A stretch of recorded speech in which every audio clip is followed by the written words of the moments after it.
All right, I had to bike across the Brooklyn Bridge 35 minutes from dinner to get to this shit. And That's fun. I'm so sorry. Someone get this man a Budweiser. Man, we got time, dude. What are you talking about? I don't think I have any. What do you mean? Yeah, I don't even want to know what my beer count was over the last few weeks, but I told Gabby, I said, this is stopping. Dude, but in all fairness, you don't count beers. Like, it's not a fair thing to do to anybody. I don't know. I don't count beers. No, it's a dark road to go down. But for Rowdy to spin himself out on, I don't know what Randall the fucking Burnett was doing, leaving him out on old tires on a street course. It's like, just pit the man and you can make one less pit stop. What are we doing? But I guess the theory is you don't pit and he doesn't get wrecked. But he drove his ass off. He was a lap down after the pit road speeding penalty, got the lucky dog because behind him, the next person a lap down was 9 laps down. So shout out. Got the lucky dog, drove from like 28th to 5th on that last run. So that's my dog. Hopefully he can. He's pretty good at Sonoma. He's won twice. So let's go get a third one this weekend. We got back-to-back road courses, right? That's right. Mm-hmm. And you never walk away from a table when you're on the heater. We're heading out Never to walk wine away from country. the No, sir. We're Wine country too. I don't know. I know we saved the predictions for the end, but I think that it's going to be either Chase or KFB this weekend, man. I'm just telling you. I'm starting the podcast out that way because that's the way I feel. Well, we gotta touch on the 4th of July in Chicago for a second. You don't got nothing? Oh yeah. Sorry. I love America. Oh yo, and boys, it's a full moon tonight. I didn't see many red, white, and blue paint schemes out there on the track. Fucking lame. Does Chicago not like America? Well, I mean, I don't want to go there. Don't. I don't know if Chicago likes America, but what I will say is I don't know if Chicago likes Chicago. Very fair point. Chicago does not like Chicago.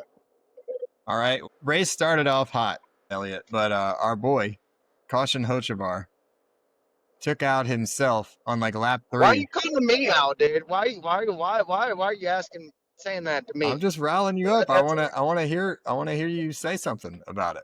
Well, I've had a couple beers, man. I'm gonna be riled up tonight. All right. Well, our boy Carson Hocevar qualifies 3rd. His teammate beats Shane in stage 1, and then he takes out himself in half the field. I would like to quote Austin Dillon by saying that Carson is the biggest fucking dumbass on the whole series. Wait, are we against Carson Hocevar now? Absolutely not. No. But that's what Austin Dillon said. I need more Carson. Yeah. Caution. I'm trying to say Carson. I love him, dude. Honestly, dude, I'm thinking about I'm changing my name to Carson versus Elliot. Carson Brown. Yeah, Carson Brown, dude. That's gonna be my new name, man. The funny thing about it, that wreck is just like he hits the wall, he brakes like cool. He very easily like slams on the brakes and like stays out of the way, inside lane, not in the racing line. And for him to just dead 90-degree turn into the racing line, just stop in front of the entire field, could not have happened more perfectly. He probably had no control over what was going to happen, but it just looks so intentional. It's fantastic. He had no control over a car that he's driving. Nah, when you break that toe link, man, you hear him. No, I guess, man. Whatever you want to tell yourself. Then the tow truck strapped his car wrong, dropped it on the track on the way back. I love it. It sounds like the kind of work effort coming from the tow truck that Carson's putting out there on the track. Was it a track tow truck? Yeah, it's like one of the ones they take back to the garage. I feel like tow truck drivers should have the experience needed to be good with strap-ons, but apparently not.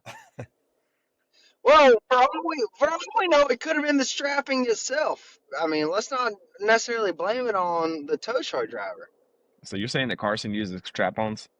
We need Not Streaker well. to get the opinion of our The tow truck driver. source and show him the video next week and let us know. Oh, dude, I haven't seen him, but that would be a whole. Oh man, I will report back. Michael McDowell gave us a little bit of hope that someone else could win the race, leading the whole stage one. SVG just feels like he's toying with the field sometimes. Like in qualifying, he put out a low lap. That was probably like top 5 on the charts. McDowell goes faster, and then all of a sudden he's a second faster. So I have no doubt in that first stage, maybe second stage too, he's probably running like 80, 90%. Keep the speed, keep it top 3. It's kind of what he did his first year back when we didn't know how good he was. Mm-hmm. He was definitely managing his pace, saving it for the end. He's so good and he's so experienced. He's got such good racecraft that like, if McDowell wants to go lead, like go ahead. But I think he was just figuring out where his car is good and seeing where he was better. I think that makes for a good change of gears here. Let's talk about what kind of witchcraft Shane Van Gisbergen's up to on these road courses. That's what I want to talk about too. These drivers, like Joey Logano said, pretty much shit or get off the pot. When you got Shane 15 seconds faster, what are you going to do? And we know it's because the way that he shift gears. I guess the other drivers are using the clutch and the brakes. We need your input here. Yeah, what's he doing with that clutch to make him that much faster in these turns? Yeah, he's using the clutch that other people don't. So I think his big thing is that he can get the car to turn using the clutch better when he's slowing down. Whereas NASCAR guys, when you press the brake without the clutch, I think it brakes like straighter. But whatever SVG is doing with the clutch, I think he can get the car to rotate a little bit more.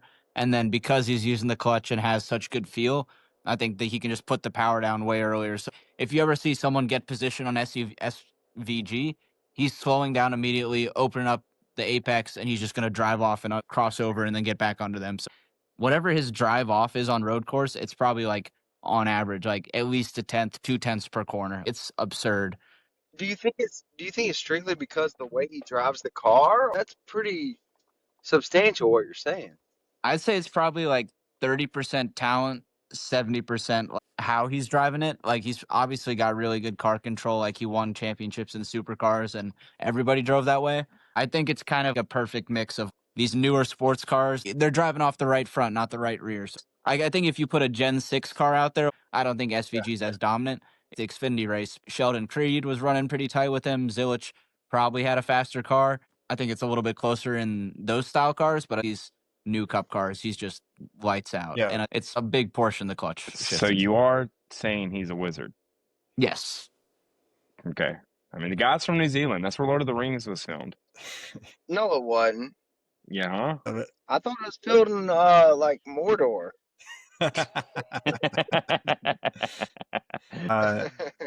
Well, AC Brown from Middle yeah, Earth. he laid the bumper to his teammate in the Xfinity race to come out with the win there. The SVG sweep on the weekend is so telling. Swept the pole, swept the races. When was the last time that happened? Kyle Busch. I don't know. Gotta be KFB. I think it might have been my. I could be wrong, but give me 2011 Watkins Glen with maybe Marcus Ambrose. No, it was Kyle Busch. Whoa! Now that's a shout out. Yeah. Are you saying? Are you saying Ambrose? swept the weekend with poles, or are you saying like just swept the weekend? Sweep the weekend with 2 poles and winning the race. Oh, do you know what weekend? I thought it was 2018 Indianapolis or something. Oh, that could be right. Yeah, it was probably 15 or 16, but yeah. Yeah. Okay. Kyle Busch, Indianapolis, 2016. 2016. Gotcha. And good old days. KFB. I said KFB. Yeah. We're this is a Kyle Busch podcast, by the way. Also, Shane Van Gisbergen now has more wins in his NASCAR Cup Series career than Bubba Wallace. Well, I mean, that's pretty obvious. Dude, come on, man. Who's surprised? What other names is he got more wins than? You don't just call out Bubba. Well, he's actually tied for like 15th. Right now, of all the drivers, their career wins, Shane is tied for like 15th. And if he wins this week, he's going to jump all of these drivers with 3 wins, and he's going to be tied with Ricky Stenhouse Jr. I think maybe Buescher has 6, but there's not that many people with more than 5 Cup Series wins. Yeah, it's actually pretty astonishing. The amount of professional active drivers. Cup drivers, active drivers, yeah, that have like between 2 and 0 wins. He already has more than Eric Jones, more than Austin Dillon has 4? Like, yeah. I'll read you. Hey, So I went a little Austin bit Dillon deeper. wins at Charlotte. That's it.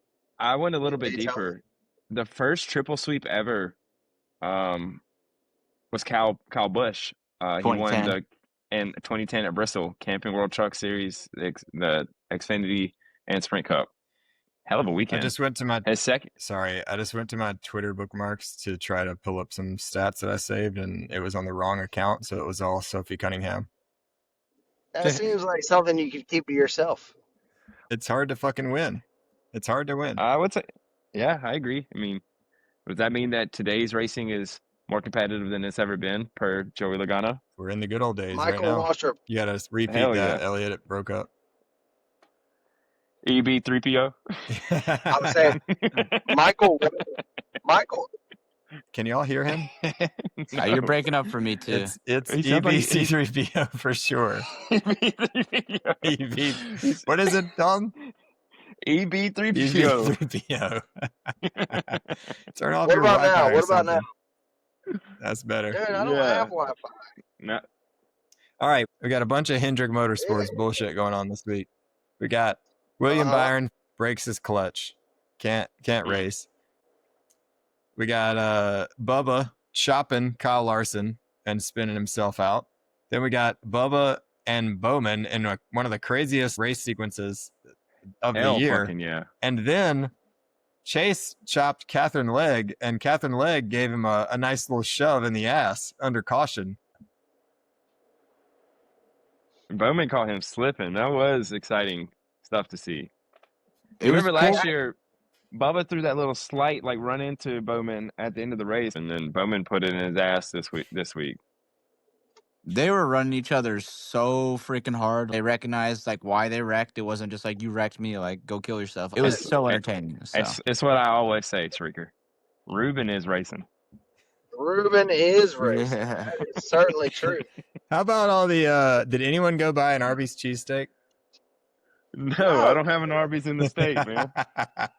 They don't have Arby's in Russia. No, I don't think so. If there is an Arby's. We don't think so. You should know where every Arby's is around at all times. Look, man, they're not like Love's where they have a map inside that shows you every Arby's location, okay? In support of NASCAR, Did you get a roast beef and looked up cheddar? where the Arby's was, and it was a 37-minute bike ride. And I was like, all right, no cheesesteak for me.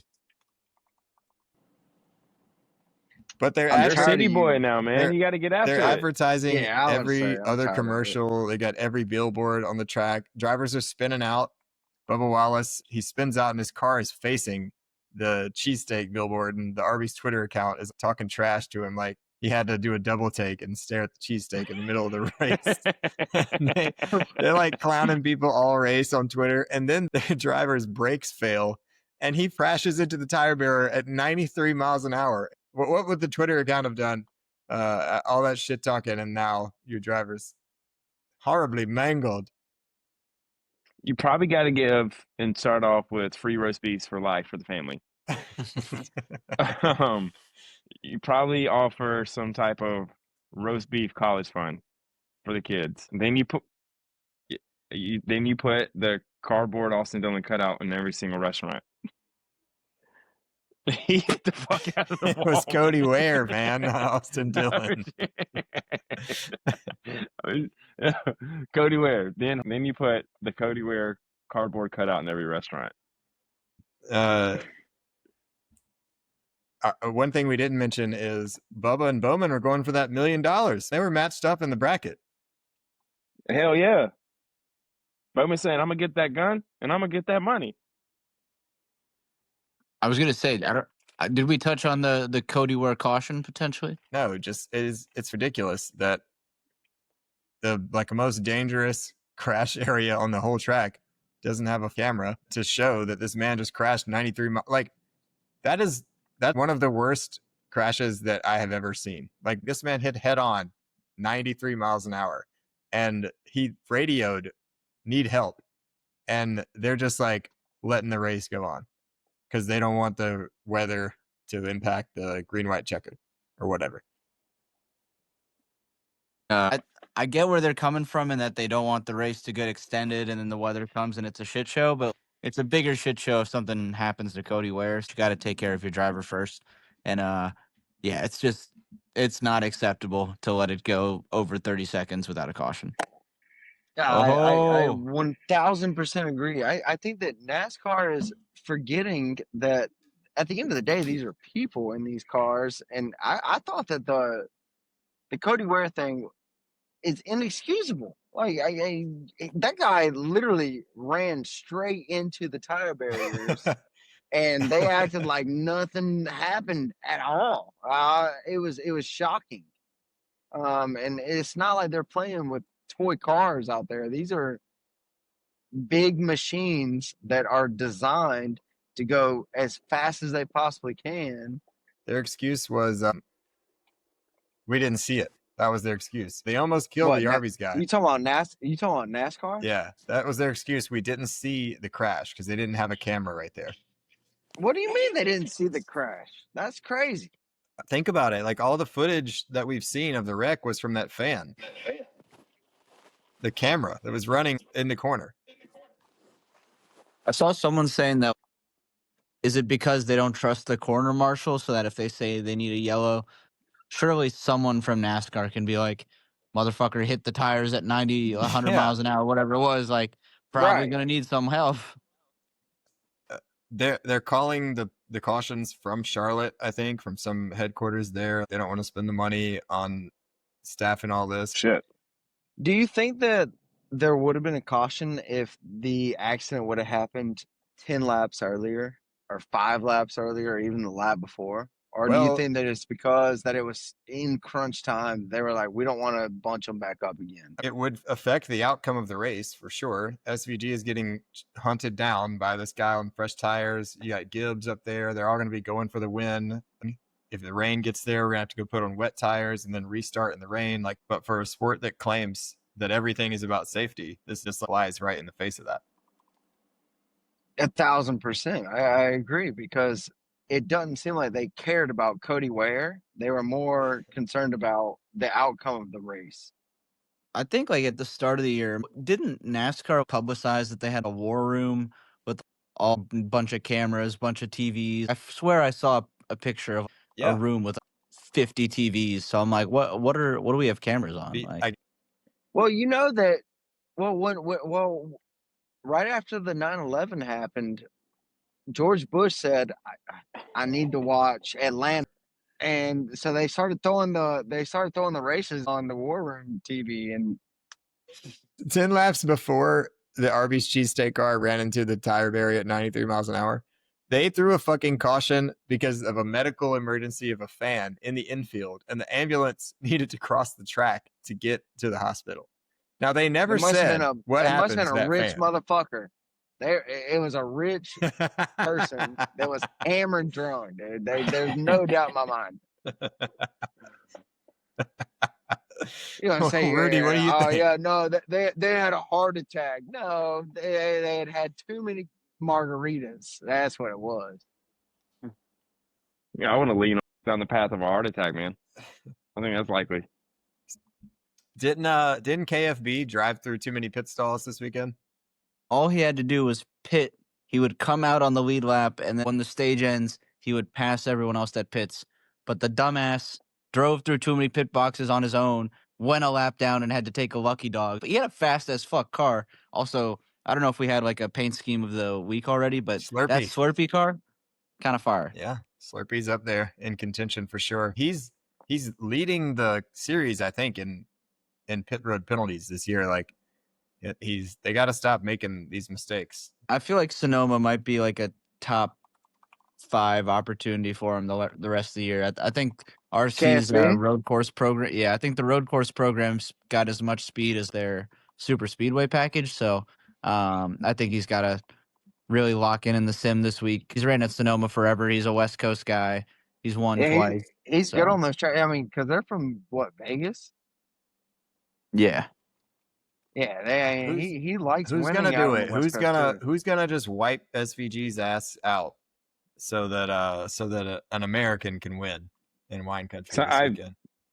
Carson fucking Hocevar, man. He's not gonna do it. Ooh. That actually, he actually cannot do that. That actually would be like, he can't do that. SVG's got the Red Bull on him this weekend, so I'm excited to see that. And speaking of Red Bull, Christian Horner sacked today. Christian Horner Hell out yeah. at Red Bull. It's pretty giant news. Martin Brundle said he wasn't expecting it. I think it's probably a combo. I think Max is probably already gone from Red Bull. So I think because he couldn't keep him Verstappen? around. Oh yeah, Verstappen, I believe, is going to Mercedes. It has not been officially reported, but that is supposed to be why Horner's out. Yeah, I think I don't know if Red Bull feels like they should be farther along in their 2026 because next year there's a bunch of new regulations. The cars are changing, so maybe they feel like the entire program should be in like better standing and should have had. Red Max Bull's willing also to stay. set to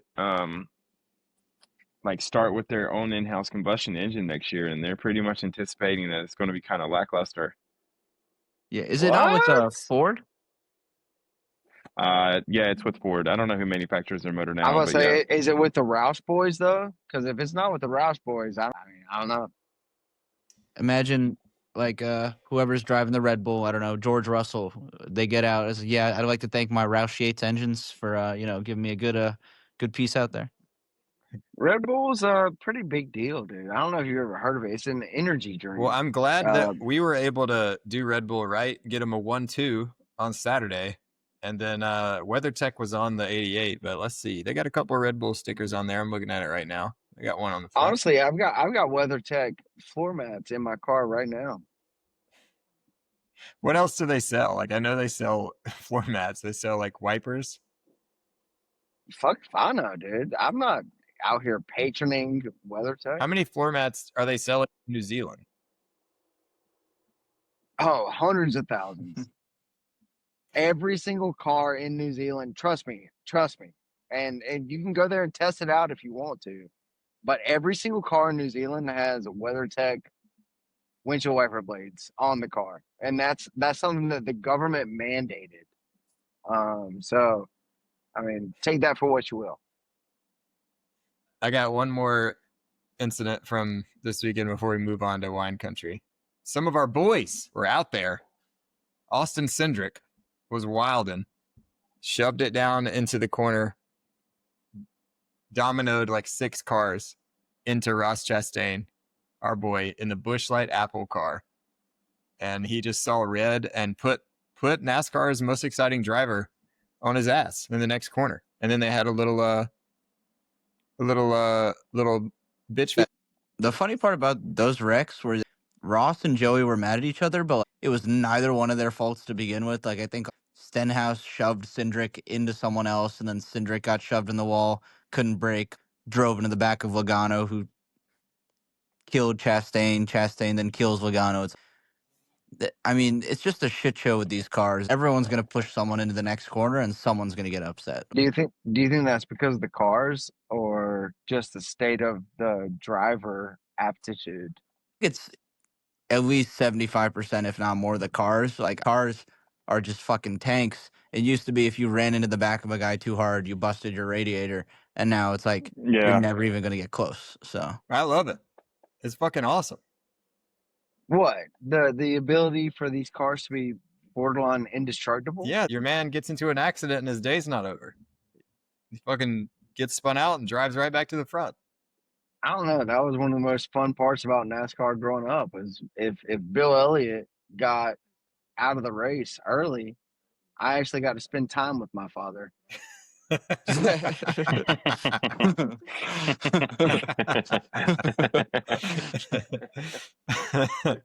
Oh shit. Well done.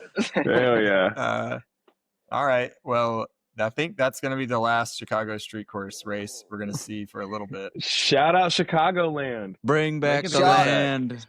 Chi-town. This is the first dry race we got, and I thought it was really great racing. I hope they go back there. Do they someday. say I'm any sad. reason why they don't want they're getting out of the Chicago street race? I mean, 2 years ago it was the sporting It's event of the expensive. year. Well, the It's city has the option. It's expensive up to the and- city. fireworks and gunshots. What's the difference? I think What I heard is they also don't want a 4th of July weekend. Adds like a lot of extra expenses. I was going to say the 4th of July market should not be Chicago, Illinois. It should be a smaller market where people can plan their weekend. Chicago, people are not planning their weekend over the NASCAR race. From what I've heard, Daytona does not want the 4th of July weekend back. And I think it might have to do with the hospital. Halifax Hospital apparently does not want Daytona to come back 4th of July weekend. It's apparently not built for it. But meanwhile, we got Bike Week. Yeah. The hat I'd like to throw into the ring is probably the most fitting location for a 4th of July race. I think the Cup Series ran there maybe 1 or 2 years, but bring back Road America. Come on now. And what is that, Wisconsin? Elkhart Lake, Wisconsin. Yes, sir. Do we think that Wisconsin's going to put on a show for the 4th of July? Maybe. Well, they are good at drinking beer. They're really good at that. I was at Better a than most. place in Mexico, and there was a beer drinking contest, and a guy was from Wisconsin, and they wouldn't let him participate. Why? Because he was a ringer? They thought he was. There's tales of Wisconsin drinkers all the way down in Mexico, I guess. What was his name? Do you remember? Fucking I feel like it was Brett. probably Bobby. Brett, yeah. Bobby the He Boozer. looks like a Brett. All right. I don't well, like him already. Kyle Larson called this Chicago July 4th weekend the best event of the year. For what? Best NASCAR event of the year. He's just trying to win brownie points back with the black community. I don't think this is going to work. But Yeah, that's exactly what I'm thinking. All right. Dude. Well, let's look at the standings. It's Byron, Elliott, Larson, Hamlin. Hendrick's well represented at the top. Reddick is 5th. Duh. I mean, there's only 48 points separating Byron and Reddick, the top 5 in the standings. And if Denny Hamlin had fucking gone to Mexico, he could be the fucking points leader right now. Sounds like something somebody Denny Hamlin fan would say. honestly, with Sonoma and Watkins Glen still left, I don't think Larson's been as good on the road courses in Byron. Like, I mean, maybe a sneaky Chase Elliott point regular season champ, dare I say. It's gonna happen. I was telling you guys that several weeks ago that Chase is gonna end up winning. Hey, this is his year. The stars have been aligned. Tell me I'm different. Tell me I'm wrong. I'll prove it to you. Sounds like something a October. Chase Elliott fan would It's say. funny looking at this now because I was just about to say that there's a case you could make where Byron and Elliott's years look very similar. They both have 1 win. They consistently run well and don't close it out. But I'm looking at the laps led here. William Byron has led 769 laps. Chase Elliott has led 136. Why is that a statistic that you're proud of? I mean, it sounds like William Byron's not a closer. God damn it. Am I wrong? I mean, it sounds like Byron is he's really good at talking to her, but he ain't taking her home. No new winner this week, but Bubba cost himself 20 points with that tomfoolery at the end. And he is He's now, going to be fooling himself right out of that playoff he's picture, now ain't he? on the bubble. Out of a job, more like it. Hey, if I can't be competitive, then I just won't race anymore. Yo, that's what I'm gonna start. I'm gonna start saying that in my everyday life. If I can't be competitive, I'm not. I don't even want to be here. The Clash at Bowman Gray is back. They announced today. Yes, shout out Bowman Gray. That track is like an hour north of Charlotte. I think that might be a little destination, a little goal on the calendar for next year. Hear me out. Go ahead. Make the Clash also what's the word I'm looking for? A crash derby. A demolition derby? You're saying Yes. the Clash Derby? Yes. I'm into it, dude. I'm actually really into it. I think that It would be a starts- good time. Starts off Friday night instead of the truck race. You put all the drivers in the RVs. Let all Bro, the if boys race around in RVs. Winston-Salem always puts on a good time. The problem is these new Cup cars. I don't know if they would work in a demolition derby. I think they just keep on going.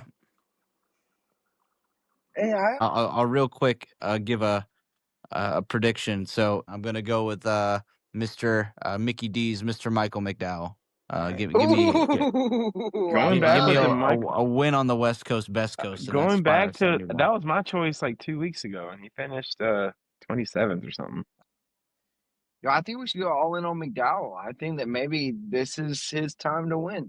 Super speedways and road courses, man. The guy knows what he's doing. He just stays out the way and tries to put himself in the right place at the right time. And I fuck with that. And we need him to take down this bastard from Mordor who's winning all of our road course races. Yeah, well, it's fucking obnoxious. Since Streaker sold the Michael McDowell magic, I think we've been sleeping on our boy who's like a consistent little gremlin. And by gremlin, I mean Pillsbury Doughboy, Tyler Reddick.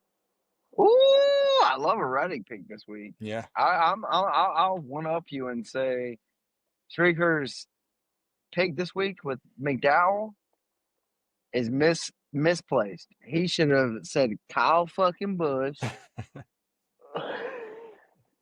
Kyle Busch is winning the race this weekend. I'm telling you now. I'd be willing to.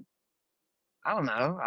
Do I have to give my social security number out for that to be believable? No, we got Yeah. every week. Yeah. One of us picks him. Eventually, one of us is gonna be right. And they're gonna look at us and say that it's the best thing since sliced bread. All right, I'm gonna go with Ty Gibbs getting his first career win What? Yo, that's crazy. and knocking Bubba Wallace's ass out of the playoffs. So Is it his 100th start? he's Is past he it. at the I think we're getting cusp? closer to 110 now.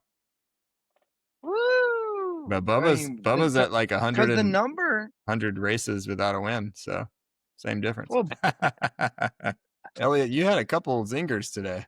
Good job. were they good? Yeah, Mordor, your father. EB3 Pro. Yeah, productive episode.